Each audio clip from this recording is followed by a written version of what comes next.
ഇന്നലെ ഞാനൊരു കാര്യം ചെയ്തായിരുന്നു. സാധാരണയിൽ കവിഞ്ഞ് ഇന്നലെ ഈ ഇലക്ഷനിലാണ് അങ്ങനെ ചെയ്യുന്നത്.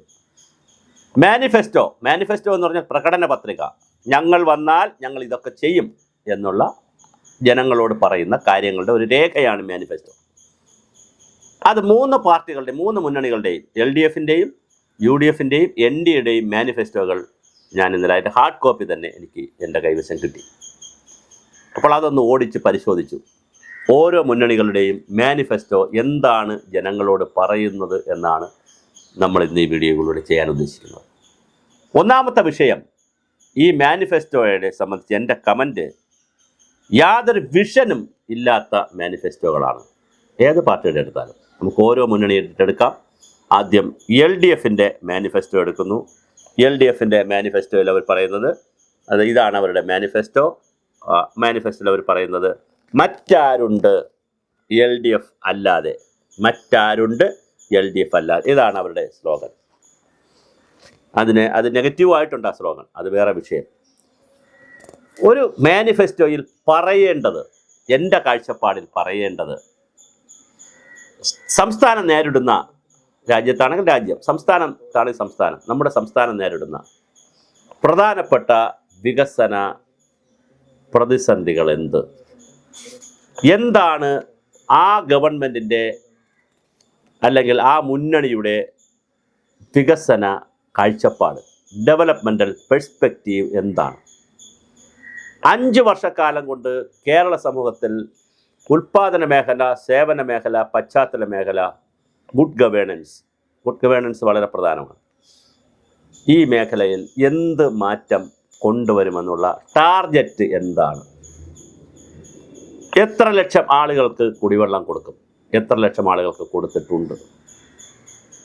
എത്ര ലക്ഷം ആളുകൾക്ക് സാനിറ്ററി സൗകര്യം ഒരുക്കി കൊടുക്കും? എത്ര ലക്ഷം പേർക്ക് കൊടുത്തിട്ടുണ്ട്? ചിലപ്പോൾ മുഴുവൻ പേർക്കും കൊടുക്കാൻ കഴിയില്ല, 5 വർഷത്തെ ഭരണം കൊണ്ട് കഴിയില്ല.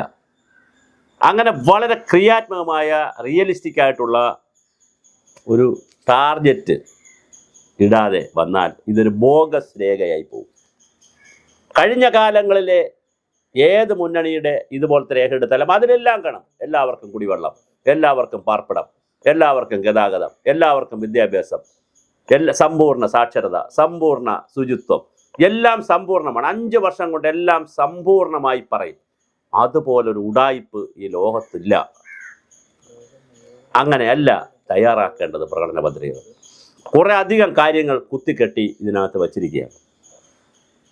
ഓരോന്നിൻ്റെ ഇതിനകത്ത് തന്നെ നവകേരളം പൂർത്തീകരിക്കാൻ ഇടതുപക്ഷ മുന്നണി വിജയിപ്പിക്കുക. എന്താണ് ഈ നവകേരളമെന്ന് ഇതുവരെ ഇടതുപക്ഷ ജനാധിപത്യ മുന്നണി പറഞ്ഞിട്ടില്ല. ഒരു കൺസെപ്റ്റ് നോട്ടിലൂടെ കേരളത്തിൻ്റെ പൊതുസമൂഹത്തോട് ഇതുവരെ പറഞ്ഞിട്ടില്ല. എന്താണ് നവകേരളം? നവകേരളത്തിൽ വിദ്യാർത്ഥികളെങ്ങനെ, യുവാക്കളെങ്ങനെ, സീനിയർ സിറ്റിസണിന് എന്തൊക്കെ ഫെസിലിറ്റി കിട്ടും, പിന്നെ ഇവിടുത്തെ കൃഷിക്ക് എന്ത് മെച്ചമുണ്ടാകും, വ്യവസായം എങ്ങനെ വരും, ഇൻഫ്രാസ്ട്രക്ചർ, അങ്ങനെ നവകേരളം എന്തായിരിക്കും എന്ന് നാളിതുവരെ പറഞ്ഞിട്ടില്ല. നവകേരളം കേരളം ഒന്നാമതെന്നാണ് പറയുന്നത്. പിന്നെ സാമൂഹ്യ സുരക്ഷ, അതിദാരിദ്ര്യ നിർമ്മാർജ്ജനം, പൊതുവിദ്യാഭ്യാസം, ആരോഗ്യം, ദുരന്ത പരിപാലനം, ഹരിത കേരളം, ഇങ്ങനെ കുറേ കാര്യങ്ങൾ എഴുതി വച്ചിട്ടുണ്ട്. അങ്ങനെ കുറച്ച് കാര്യങ്ങൾ എഴുതി വെച്ച് പുകഴ്ത്തിയത് കൊണ്ട് തീരുന്നതല്ല കേരളത്തിൻ്റെ അടിസ്ഥാന പ്രശ്നങ്ങൾ. കേരളത്തിൻ്റെ അടിസ്ഥാന പ്രശ്നങ്ങൾ ഓരോ മേഖല എടുത്താൽ വളരെ ഗുരുതരമായ പ്രതിസന്ധികളുണ്ട്. വിദ്യാഭ്യാസം മാത്രം എടുത്താലും പ്രൈമറി വിദ്യാഭ്യാസം വലിയ ഗുരുതരമാണ്. കാരണം അക്ഷരവും വാക്കും എഴുതാനും അറിഞ്ഞില്ലാത്ത പിള്ളേരാണ് കയറി വരുന്നത്. നല്ല രസമല്ലേ അത്? ഉന്നത വിദ്യാഭ്യാസം എടുത്താൽ, കോളേജുകളിൽ എടുത്താൽ, മഹാഭൂരിപക്ഷം പിള്ളേർക്കും ഡിഗ്രിയും PGയും കഴിഞ്ഞിറങ്ങിയാലും നന്നായി ഇംഗ്ലീഷ് അറിയില്ല, നന്നായി അവരെ വിഷയം അറിയില്ല. വലിയ പ്രതിസന്ധിയാണ്. കുട്ടികൾ കേരളത്തിലില്ല. ഇത്രയധികം കോളേജുകളും സംവിധാനങ്ങളും കേരളത്തിൽ ഉണ്ടായിട്ടും ഇപ്പോഴും തമിഴ്നാട്ടിലേക്കും ആന്ധ്രയിലേക്കും കർണാടകത്തിലേക്കും ഡൽഹിയിലേക്കും മദ്രാസിലേക്കുള്ള എഞ്ചിനീയറിംഗ് കോളേജുകളിൽ കുട്ടികൾ പോകുന്നു. കേരളത്തിലെ എന്ത് മാറ്റമാണ് കൊണ്ടുവരാൻ ഉദ്ദേശിക്കുന്നത്? എഞ്ചിനീയറിംഗ് കോളേജുകൾ ഒഴിഞ്ഞു കിടക്കുകയാണ് കേരളത്തിൽ. പ്രൊഫസർമാർ പെറോട്ടടിക്കാൻ പോവുകയാണ് ഉന്നത വിദ്യാഭ്യാസത്തിൽ. ഞാനൊരു മേഖല പറയുകയാണ്, എല്ലാ മേഖലയും ഇങ്ങനെ പറയാൻ സമയം കിട്ടത്തില്ല. അപ്പോൾ ഉന്നത വിദ്യാഭ്യാസ മേഖലയിൽ എങ്ങനെയാണ് കാര്യങ്ങൾ കൈകാര്യം ചെയ്യുന്നത്? കൂടുതൽ പുതിയ കാഴ്ചപ്പാടുകൾ എങ്ങനെ കൊണ്ടുവരാൻ പറ്റും? AI അധിഷ്ഠിതമായ വിദ്യാഭ്യാസം എങ്ങനെ കൊണ്ടുവരാൻ പറ്റും, അങ്ങനെ തുടങ്ങിയിട്ടുള്ള ലേണിംഗ് എങ്ങനെ കൊണ്ടുവരാൻ പറ്റും, ഡിസ്റ്റൻസ് എഡ്യൂക്കേഷന് കൂടുതൽ എങ്ങനെ പ്രൊമോട്ട് ചെയ്യാൻ പറ്റും, അത്യാധുനിക കോഴ്സുകൾ ഏതൊക്കെ കൊണ്ടുവരും, മാർക്കറ്റ് റിലേറ്റഡ് ആയിട്ടുള്ള കോഴ്സുകൾ എങ്ങനെ ഡിസൈൻ ചെയ്യും, ഇങ്ങനെ തുടങ്ങിയിട്ടുള്ള കാര്യങ്ങളാണ് ഉന്നത വിദ്യാഭ്യാസ രംഗത്ത് ചിന്തിക്കേണ്ടത്. അതുപോലെ തന്നെ ചില കാര്യങ്ങൾ ബോഗസായിട്ട് ഇതിനകത്ത് എഴുതി വെച്ചിട്ടുണ്ട്. കേരളത്തിൽ പഠിച്ചാൽ കേരളത്തിൽ ജോലി. Is it practical? അപ്പോൾ പറയുന്നത് ഞങ്ങൾ ഇവിടെ നിന്ന് ജോലിക്ക് വിദേശത്തേക്ക് കയറ്റി അയക്കുമെന്നാണ്. അതെന്ത് ജോലിയാണ്? കേരളത്തിൽ പഠിച്ചാൽ കേരളത്തിൽ ജോലി, പിന്നെ വിദേശത്തേക്ക് കയറ്റി അയക്കാൻ പറ്റും?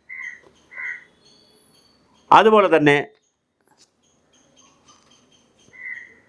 ഓരോ മേഖല എഴുതി വച്ചിട്ടുണ്ട്. നവകേരളത്തിന് ജനകീയാസൂത്രണം. ജനകീയാസൂത്രണം എന്ന് പറയുന്ന സംവിധാനം പൊളിച്ചടുക്കിയിട്ട് എത്ര കാലമായി? 10 വർഷത്തിൽ കൂടുതലായി. അത് BSന്റെ കാലം കഴിഞ്ഞപ്പോൾ അത് പൊളിച്ചടുക്കിയതാണ്. പിന്നെ ആരും ജനകീയാസൂത്രണമൊന്നും കേരളത്തിൽ ചെയ്തില്ല. 15 വർഷത്തിൽ കൂടുതലായി ജനകീയാസൂത്രണം പൊളിച്ചടുക്കിയിട്ട്. എന്നിട്ട് എന്ത് ജനകീയാസൂത്രണം? എന്തെങ്കിലും സത്യസന്ധത ആ എഴുതി വച്ചിരിക്കുന്നതിനകത്ത് ഉണ്ടോ? ഒന്നുമില്ല. പഞ്ചായത്ത് രാജ് സ്ഥാപനങ്ങൾക്ക് അധികാരവും ആളും അർത്ഥവും കൊടുക്കുന്നത് കുറഞ്ഞു വരുന്നു. അതൊരു പോസ്റ്റ്മാൻ്റെ ജോലി ചെയ്യുന്നൊരു സ്ഥാപനമായി മാറുന്നു എന്നതിനപ്പുറം അഴിമതിയും സ്വജനപക്ഷപാതവും പരിസ്ഥിതി നാശവുമൊക്കെ വലിയ തോതിൽ കൂടുന്നു എന്നുള്ളതല്ലാതെ കുറഞ്ഞു വരുന്നേയില്ല. ഒരു പരിഷ്കാരവും അവിടെ പറയുന്നില്ല. ജനകീയ ക്യാമ്പയിനുകളെക്കുറിച്ചാണ് പറയുന്നത്. ഈ ക്യാമ്പയിനുകൾ എന്ന് ഇടതുപക്ഷ ജനാധിപത്യ മുന്നണി മതിയാക്കുമോ അന്ന് കേരളം രക്ഷപ്പെടും. ഈ ക്യാമ്പയിനുകൾ കൊണ്ട് കേരളത്തിൽ കുറേ ആളുകൾ ചാപ്പാടടിക്കും എന്നുള്ളതല്ലാതെ ഒരു സുസ്ഥിരതയും കേരളത്തിൽ നേടാൻ പോകുന്നില്ല. സമ്പൂർണ്ണ മാലിന്യ സംസ്കരണം എത്ര പ്രാവശ്യം പ്രഖ്യാപിച്ചു കേരളത്തിൽ? ഈ ഗവൺമെൻറ് തന്നെ, പിണറായി ഗവൺമെൻറ് തന്നെ എത്ര പ്രാവശ്യം പ്രഖ്യാപിച്ചു? വീണ്ടും ഇതിൽ എഴുതി വെച്ചിട്ടുണ്ട് സമ്പൂർണ്ണ മാലിന്യ നിർമ്മാർജ്ജനം. എല്ലാവർക്കും കുടിവെള്ളം കൊടുക്കും, ഇതിൽ എഴുതി വെച്ചിട്ടുണ്ട്. മഴവെള്ള സംഭരണം 2004 മുതൽ കേരളത്തിൽ നടപ്പിലാവുന്നതാണ്. 2026 എഴുതി വെച്ചിരിക്കുകയാണ് ഞങ്ങൾ മഴവെള്ള സംഭരണം പൂർത്തിയാക്കുമെന്ന്. നാണമില്ലേ ഒരു സമൂഹം എന്നുള്ള നിലയിൽ നമുക്ക്? അങ്ങനെ വിദ്യാഭ്യാസം എടുത്താൽ പിന്നെ ആരോഗ്യ മേഖല, പിന്നെ 2 ലക്ഷം കോടിയുടെ നിക്ഷേപം കൊണ്ടുവരും. അങ്ങനെ തുടങ്ങി ഓരോ മേഖല എടുത്താലും വളരെ വളരെ കൗതുകമുള്ള ഓരോ കാര്യങ്ങളാണ് ഇതിനകത്ത് എഴുതി വച്ചിരിക്കുന്നത്. ഇത് പോരാ, ഒരു കാരണവശാലും ഇതല്ല പ്രകടന പത്രിക. പ്രകടന പത്രികയിൽ 5 വർഷക്കാലത്തെ കേരളത്തിലെ ഇതുവരെയുള്ള പ്രശ്നങ്ങളെ ഞാനീ പറഞ്ഞ മേഖലകളായിട്ടൊക്കെ, ഉൽപ്പാദന മേഖല, സേവന മേഖല, പശ്ചാത്തല മേഖല, ഗവേണൻസ് എന്നൊക്കെ പറയുന്ന, ഗുഡ് ഗവേണൻസ് എന്ന് പറയുന്ന മേഖലകളായി തിരിച്ച് അതിലുള്ള ഇൻഫ്രാസ്ട്രക്ചർ വൈസ് കൊണ്ടുവരേണ്ട കാര്യങ്ങളും പ്രൊഡക്ഷൻ വൈസ് കൊണ്ടുവരേണ്ട കാര്യങ്ങളും അതിൽ എങ്ങനെ ഓരോ മേഖലകളെ ഫിറ്റ് ചെയ്യാം എന്നുള്ള ഒരു പ്രകടന പത്രികയാണെങ്കിൽ അത് കൂടുതൽ റിയലിസ്റ്റിക് ആയിരിക്കും. എങ്ങനെയാണ് നമ്മുടെ ഉദ്യോഗസ്ഥ ഭരണ പരിഷ്കാരം കൂടുതൽ പീപ്പിൾ ഫ്രണ്ട്ലി ആക്കുക, ഈ പ്രകടന പത്രികയിൽ അത് തൊടുന്നേയില്ല. അപ്പോൾ ഞാൻ പറഞ്ഞു വന്നത്, പ്രകടന പത്രിക എന്ന് പറഞ്ഞാൽ കുറേ കാര്യങ്ങൾ അങ്ങോട്ട് എഴുതി വച്ചിരിക്കുന്നു. ഞങ്ങൾ അങ്ങനെ ചെയ്യും, ഇങ്ങനെ ചെയ്യും, പിന്നെ കുറേ package, Idukki package, Wayanad package, Kasaragod package, Malabar package, ഇതെല്ലാം ഉടായിപ്പാണ്. അങ്ങനെ ഒരു പാക്കേജ് കൊണ്ടുമല്ല നമ്മുടെ സംവിധാനങ്ങളെ എടുക്കേണ്ടത്. അതുപോലെ തന്നെ ഇത് വലിയ ഒരു പരിപാടിയാണ്. ഞാൻ ഒരു വാക്ക് മാത്രം വായിക്കാം, സമയം ഇതിനകത്ത് നമുക്ക് പ്രധാനമാണ്. വയനാട് ജില്ലയ്ക്ക് വേണ്ടി മുഖ്യമന്ത്രി പ്രഖ്യാപിച്ച 7000 കോടി രൂപയുടെ സമഗ്ര വികസന പാക്കേജ് കഴിഞ്ഞ 5 വർഷത്തിൻ്റെ അനുഭവത്തിൻ്റെ അടിസ്ഥാനത്തിൽ പുനഃസംവിധാനം ചെയ്യും. 7000 കോടിയുടെ പാക്കേജ് പ്രഖ്യാപിച്ചെന്ന് അത് പുനഃസംവിധാനം ചെയ്യുമെന്ന് നാണമില്ലേ ഇങ്ങനെയൊക്കെ പറയാൻ? അതുപോലെ തന്നെ പിന്നെ ഇടുക്കി പാക്കേജ്,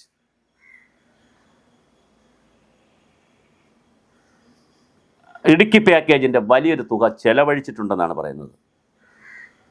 ഇതിന് കൂടുതൽ പണം ആവശ്യമുണ്ടെന്നാണ് പറയുന്നത്. എന്താണ് ഇടുക്കി പാക്കേജ്? എന്താണ് വയനാട് പാക്കേജ്? എന്താണ് കുട്ടനാട് പാക്കേജ്? ഇത് പറയുന്നില്ല. ഒരു ടൈറ്റിൽ ഇട്ടുന്നു, 2 സെൻറ്റൻസ് താഴെ എഴുതി വയ്ക്കുന്നു, മലബാർ പാക്കേജ്. ഇങ്ങനെ ആളുകളെ ഒരു തരത്തിൽ പറ്റിക്കുന്നതാണ്, അല്ലെങ്കിൽ ആളുകളെ ബോഗസായ ഒരു രേഖയായി ഇത് നടപ്പിലാക്കണ്ടല്ലോ. വളരെ ജനറലായി നവകേരളം എന്ന് എഴുതി വെച്ചാൽ പിന്നെ എന്തും ചെയ്യാലോ അതിൻ്റെ താഴെ. ആ തരത്തിലുള്ളൊരു രേഖയാണ്. ഇതൊരു കാഴ്ചപ്പാടുമില്ലാത്ത വ്യക്തികൾ തയ്യാറാക്കിയതാണ്.